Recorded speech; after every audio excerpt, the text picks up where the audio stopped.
Hi guys! Welcome back to another video tutorial. For today's video, I'm gonna show you how to play music using Spotify while playing Roblox on your mobile device. So, do you want to listen to your favorite music on Spotify while immersing yourself in the captivating world of Roblox? Play Spotify music.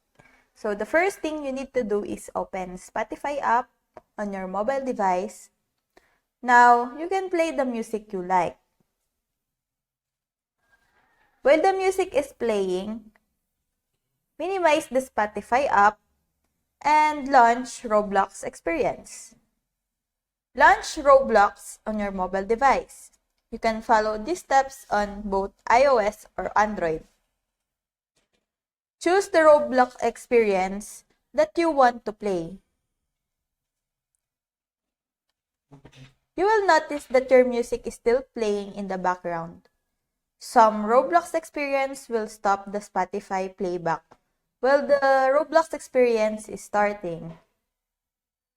To fix this, simply head back to switch back to Spotify and start the music again before heading back to Roblox app.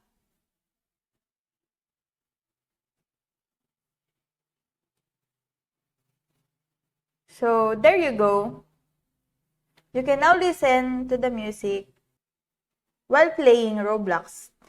These steps and more information will be available in the extensive guide.